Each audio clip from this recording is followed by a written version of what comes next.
Hey guys, this is Stents the Boss here, also known as Alpha 5 at the Rangers Dojo, and I'm bringing you something completely different.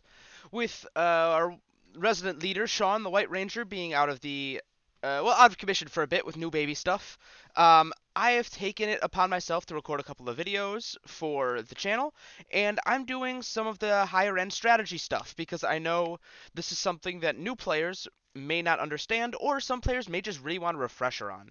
Because there's a lot of nuances to card games that people don't quite either always understand or aren't immediately obvious because of how simple or childlike card games appear. So, with that said, let's get into it. First, we have what I typically refer to as the 6 archetypes of Kaijudo. In different card games, there may be one or two others. Stall or Mill might come to mind off the top of my head. I might very vaguely categorize those into combo or control, but for the most part, these are the 6 for Kaijudo. So, with that said, let's talk about uh, what these archetypes are and what they do. First, we've got Rush. Your goal is to win by turn 4. You are playing a dude every turn, and if you are wasting your turn playing removal for your opponent's dude and not playing a dude on your own, then you are in a bad position. You are trying to win as early as humanly possible. Just aggressive, aggressive, aggressive, aggressive, aggressive. The most common, most prominent decks over the Kaijudo's lifespan were Fire Rush and Light Rush, with a notable mention to Fire Light Rush. Uh, and I guess a notable additional mention to at the end of the Vortex meta, there was a Light Nature Rush variant as well. But all of them are the general objective is I'm going to play a bunch of really aggressively statted things, and if my opponent doesn't have the blockers and the removal spells and the creatures to contest this board, I'm just going to run them over by turn 4. Rush is the simplest to understand, but do not mistake it for being a simple deck. A lot of people, especially in the old days, used to really hate on Rush. They used to say Rush was simple, it takes no brain, and that's because Rush can run away with a matchup very easily. But uh, I think that's untrue. When you only make probably 15 decisions in an entire game, determining do I attack with this, do I play this one or this creature that both cost 2, which card do I mana and when and where and why, and do I hold it? When there's significantly less decisions, each decision accounts for a lot more. So one misplay is exceptionally larger than over the course of a control game where you make a teeny tiny misplay. Well, I've got 75 other decisions in the next 25 minutes and it's still game 1. Chances are that won't amount to as much, or you can make up for it with higher level macro gameplay as opposed to the small micro. With Rush, it's all micro. Next, we get to aggro. Aggro is what a lot of beginning players will kind of fall into themselves, um, because it's simple like Rush, but it's not necessarily more aggressive, but it's more prolonged aggression. Aggro will typically finish the game between turns 5 and 8, depending on the matchup and depending on how good their curve is. Play maybe a 1 drop, 2 drop, 3 drop, 4 drop, maybe another 4 drop, maybe you play a removal spell on 5, 6 is your big evolution creature or your finisher, or maybe 7 is your big evolution creature or finisher if it's a later game deck, and then you just put it away. Um, the goal of an aggro deck is to put on consistent aggressive pressure. If the game goes long, aggro is not rewarded, and after its big power turns, is unlikely to win the game. Uh, Lightwater Nature Megabugs is a great example of this. Let's see here. What else is a good example of this? There were a lot of 2-color aggro decks that were really good. There was a Light Water Corrupted one that was pretty good. Uh, there's one that I really liked. There was a Light Fire Dark list in the 2014 or 15 championships, piloted by one of the Canadian kids. That was really cool. It had Attic Reapers and Zombie Backhoe, and that was consistent aggression. That was powerful, and that was in your face, and that was I'm going to win by 6, or I'm not winning this game. Um, Moving on to mid range. Mid range is the last of the what I would consider like potentially aggressive decks. Mid range, the objective is very simply I can do either. This is the middle. This is the mid ground. It could be aggressive in a control matchup, or it could be the controller if it's facing rush or aggro, or potentially ramp, um, depending on how the ramp deck is built. I'll get into ramp in a minute. But uh, mid range has a lot of tools of both. These are decks that will run potentially a one drop and a bunch of two drops, but it'll also play mesmerize or logo scan because it wants to be able to kind of adapt itself for the matchup. Oh, I'm playing against Red Rush? Okay, I don't care about this Mesmerize too much. I need bodies on board. Scaradorable's getting played instead of Mesmerize or Logos. Oh, I'm playing against Control? Yeah, let me see your hand. Let me draw some. For example. Um, Let me think. So, some common aggressive decks. There was a pretty good series of light. I'm sorry. Common mid-range decks were light, nature, dark at the end of the Gauntlet and beginning of Vortex meta. That was prolific with Tar Gushers and sometimes Scarador the Behemoth and Blinder Beetle Prime because that card is just stupid, and all sorts of really interesting things. Full Metal Lemons were notably good. Next, we'll get into Ramp. So, Ramp is sort of difficult to describe because it works differently in different games. In a game like Hearthstone, it's just a lot of Druid decks happen to be ramp decks because you're gaining mana faster than your opponent, so you could play big things sooner. There's no definite end turn on when a ramp deck or a mid-range deck or a control deck or a combo deck really want to end their games. Ramp decks are definitely want to end their games before control and combo because they're typically the beatdown. The goal, very simply, is I'm playing more mana per turn than you, so I can play my 7 drop when you're on turn 4 and you don't have good removal for it. So now I am hitting big very early and I'm going to kind of overwhelm you. Um, over the course of Kaijudo's history, there weren't many very good ramp decks because ramp was used as a tool within control and combo. Um, so it's more of an aspect in Kaijudo than it is an actual deck in and of itself. But there are some decks that we are playing with currently uh, in the Rangers tournament that could be described as a ramp deck. The Darkness Nature Pressure deck, as we've called it, uh, is a pretty good ramp deck in and of itself because you lay on some consistent early game pressure. You try to ramp as quickly as possible past turns 6, 7, 8, and then hopefully by turn 7 you're playing Baelgor, a Cursed Dragon or something and finishing the game, even though Baelgor is really better for the control matchup, and if you've been successful in the aggro game, then Baelgor won't do anything. But I digress. Regardless, ramp decks reward you for playing a lot of mana and just playing big things early. Next, we have control decks. Um, Control decks are, as they say, the deck that we most often think of as inevitability, or I guess the opposite of rush. Control is their objective is if nothing's going on, control is winning. They play the long game, they have all the resources, all the removal, all the draw, and while they'll take them a pretty long time to win, when they do win, typically the most simple control deck is either run your opponent out of resources, they've played all the things and we've killed all the things, or um, when you're playing the control deck, sometimes it can just be a matter of I have an overwhelming board position and I've locked down my opponent's board with something like a Cassiopeia or a Squalache Scourge, uh, and now I can attack unconcerned. So, control is kind of simple in concept, but this is what people consider this is the try-hard deck as well as the this is the pro deck. People are thinking very hard about every turn because everything matters. And well, do I use this removal on this creature or do I save it for later and get a better creature out of it? But maybe I start losing ahead of time and blah and blah and blah and blah and blah. Control is something you also be talking about card advantage a lot consistently, talking about who's got more resources in their hand on the board, who's got more shields, who's got more cards left in deck, uh, who's got better tech cards in the matchup. Um, Control does not care about tempo. Control is value over tempo. And I'll get to those topics later. In fact, I'll make a note for myself right now. Value versus tempo. I'm good at spelling. Don't mind me. And I'll move this guy over here. And I'll make my note of.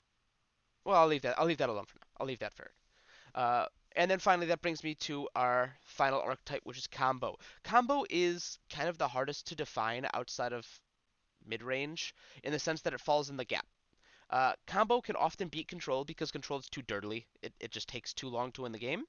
Um, but combo pretty much always loses to all the other aggro, to the all the aggressive decks, um, unless it's a very very refined combo. In Kaijudo, typically we didn't have too many real combo decks. The only successful one I can think of is the 5 Civ Fresh Av, piloted by the Gamers Gauntlet guys. Shout out to Brewmaster, shout out to Chase and Caitlin and all the guys up there. I miss you guys. Um, shout out to the Storm Spark cast. Oh my god, that was some good times. Anyway, I'm reminiscing. Pardon me, guys. Combo. The objective is to get a bunch of cards either in on the board at a time or in your hand at a time, and successfully go off. This is not to mistake it with synergy. Synergy is just cards that work well in tandem with one another. For those who played in the most recent tournament and saw my Thunderaxe aggro list, that's synergy, because I'm just buffing a lot of things and attacking with Thunderaxe Shaman, and everything's a double breaker, and it just all kind of works out together. Combo would be something where you need a whole bunch of cards all at once, and you are getting. Uh, pardon me, I want to keep my record on the screen. Um, and you're kind of, once you've assembled your combo, you either win or you establish very quickly an overwhelmingly dominant board state, like with the case of Fresh Av, where they use Boar and the Reality Shaper, and they kill their own cards with the Infernal Taskmaster, and cards were shield blast creatures. They break your own shields, and shield blast creatures go off, and then they kill themselves, like with Jocko Lunatic Chimp, and then Borin replaces them, and it just all kind of cycles. A lot of come into play effects and a lot of shield blasts, and it's just a whole mess. That was a fascinating deck to watch play. Um, Combo also, there are combo aspects in many of these classes, but for the most part, combo is its own archetype when it works. I guess the most specific definition of combo that never saw successful play, but always was in people's mind is the five Mystics deck, right? Five Mystics is, yeah, this is a combination. You need 5 cards in order to make this work. Otherwise, by definition, it doesn't work. But for the most part, it never worked. Because your opponent can remove too easily, and the 5 Mystics don't do much when they're on the board, so you can just kind of kill your opponent. Um, all right, so that brings me to, now that I've completed the 6 types, let's talk about a couple of concepts, and that's knowing your role, or who's the beatdown. There's some famous articles in the history of Magic. The first was written in 1999, and the second was written in 2003, and these are kind of considered required reading for anyone interested in competitive card games. Essentially, it teaches you, the article talks a lot about how to know whether I am the aggressor in my matchup or whether I am the control deck in my matchup. And the second article goes into how do you recognize when those roles shift mid-game. Um, I'll make another note because I'm going to forget later. Let me grab my tool here.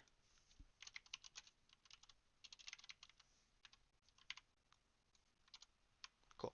Continuing on. Um, Typically, the control deck is the cards that keep these primary questions in mind. Unlikely, control will have more damage. Typically, control will have a concept called inevitability that I'll talk about in a minute. Control will have draw and denial. You can think of removal as denial. You can think of trap cards in Yu-Gi-Oh! Typically as denial. Solemn Judgment, D-Prison, Bottomless, stuff like that. You can tell how long it's been since I played Yu-Gi-Oh! Because I'm not sure if those are even relevant cards anymore. Um, or removal as well. You can think of it as, in Kaijudo's case, you can think piercing, you can think terror pit, you can think root trap, return to the soil, bone blades, things like that, right? So if I have more removal, I have more cards that kill your things but don't necessarily get me closer to winning, that itself is and can be a winning condition. Uh, Having more draw, having more resources in hand, these all contribute to the concept of inevitability. Um, Inevitability how will I phrase? Inevitability is the concept, and this is gone over in the second article. I'll make sure to link both articles in the description. Inevitability is the concept that either from the start of the game or from a certain point on board, one player is essentially guaranteed to win a long game. You can see this in the most recent matchup that we posted that Sean and I had between Light Water Dark Leviathan Control and Fire Dark Water. Um, what was it? Oh, it was the Sargon combo. Uh, that's similar to a combo deck as well, but I think that deck just has a lot of synergies. Um, however, um, in that in that matchup, not to spoil it, but the Leviathan Control has inevitability. It has a bunch of cards that go for very long and a bunch of cards that either remove my combo pieces or make it very difficult for the Water Dark Fire control list to win in a long game. If Sean slaps down a Cassiopeia or a King Tritonus and starts playing spells and locking down my things, or just gets a big enough set of Leviathans on the board, then there's very little I can do to interact with them or to beat them. Short of playing a Blaze Helix for its attack untapped and then going off with the Chronax combo, but that's pretty niche. So, um, in that matchup, the Fire Water Dark, because uh, it is the deck that does not have inevitability, would be from the get-go, from the initial part of the game, uh, it would be the aggressor. It would be the beatdown, and the Leviathan control would be inevitable, so to speak. It has eventually it will win.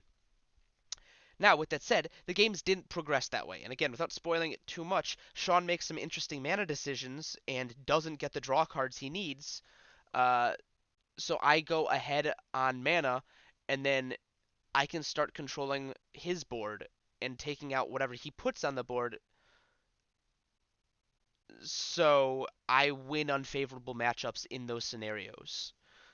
So knowing your role and recognizing how that role shifts is extremely important. Um, Next, I think I'm going to talk about the concept of value versus tempo. So, value versus tempo is in the past in Kaijudo, tempo has been described as an archetype in and of itself, but as CVH and Carl Machodo, Earth Power, Ray talked about in a couple of their own videos, shouts out guys, um, that's really more of a concept. You either have tempo or don't. You can think of tempo as momentum. If I'm playing, I guess one of the best tempo cards in the game, Rusalka Aqua Tracer, right? I play a 4-drop, I establish a body on board, and I take one of my opponent's bodies off the board. That is a big tempo play. I have momentum. I have initiative. My opponent is responding to me. Um, Whereas the opposite of tempo is value. Cards like Logo Scan or Mesmerize, they do not net me tempo. They do not affect my position on board. My opponent, it doesn't elicit a response from my opponent, but it does get me further ahead in the long game. So Logo Scan helps me break even in the early turns, which is incredibly important. As we all know, if we've kind of thought about it for a little while, uh, Kaijudo is a game where every turn you're losing a resource. You put one card from your hand to mana, you put one card on your hand to the board, theoretically. Which means that typically you're top decking by turn 5 or 6, depending on how much draw or ramp you have. Now, um, how will I phrase? If you can prolong that, if you can have a full hand by turn 6, 7, 8, then you have an overwhelming freedom of choice. You're allowed to say, hey, this works. Hey, I can do this now. Um, and my opponent is just playing whatever comes off the top of their deck, unless they have some kind of refill, which is part of why General Finbar is such an incredible card, or Master Tradesophilia is another incredible card. It's just reload. It gives you the options of choice again. You're not top decking anymore.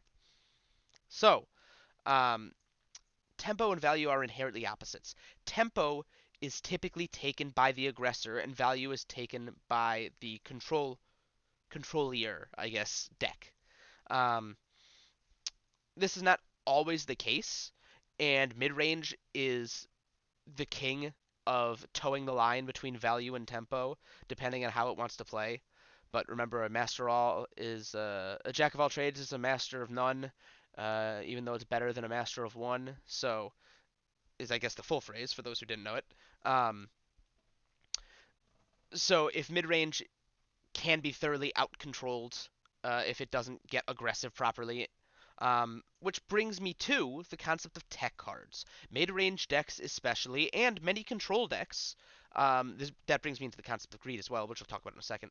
Uh, Tech cards are cards that are usually one ofs or two ofs suited towards a particular matchup. So, if I'm playing mid range and I recognize that there's going to be a lot of control in the field, uh, I might have a tech card of. Ooh, what's a good anti-control card? Gregaria, I think is the name of the card. Let me open kaijudochannel.com to double check. I always get the Darkness Queens confused.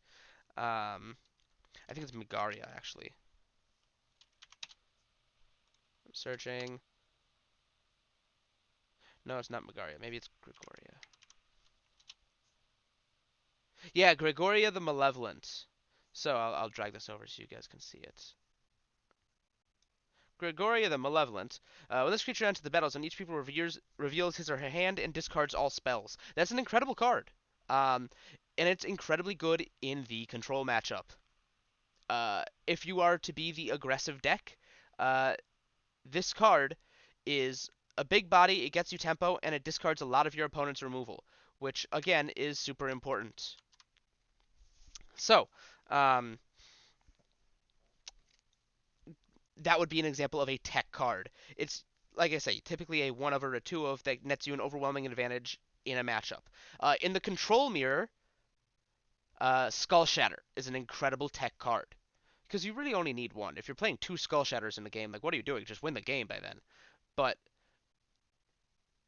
if you're at turn 9 or 10, you either both have big boards, or both have small boards and big hands, or both, and one player just says ditch your entire hand, that's incredibly valuable.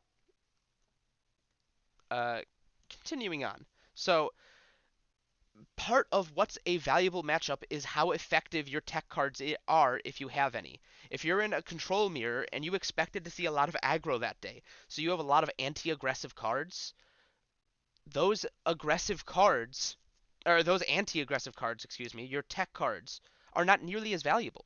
And, pardon me, I wanted my recorder back on screen. Um, and a big part of that is now these cards don't do anything for you in the matchup. Kaijudo is unique in that it's different than Yu-Gi-Oh! And Magic and even Pokemon in that these cards can still serve a purpose as an easy mana decision, which is fundamentally different than Yu-Gi-Oh, Magic, Pokemon, even Hearthstone, where they'll just sit in your hand collecting dust and make for very, very bad top decks. Um, with those cards, now you draw a card, and instead of having a relevant effect on the board, it has no effect on the game whatsoever, and it just sits in your hand collecting dust, and it's essentially one yet less resource you could have. Um, so choosing what tech cards you have and what you can do with them are really important, and too many tech cards makes it so that you can't win really any matchup because you just lose consistency with a lot of one-ofs and two-ofs instead of having consistent cards that contribute to your overall game plan. It always confused me when people would cut copies of Piercing Judgment because the card's good in every matchup. Um, Finally, it brings me to my last concept, and I'll put it on the screen before I forget. We have the concept of greed.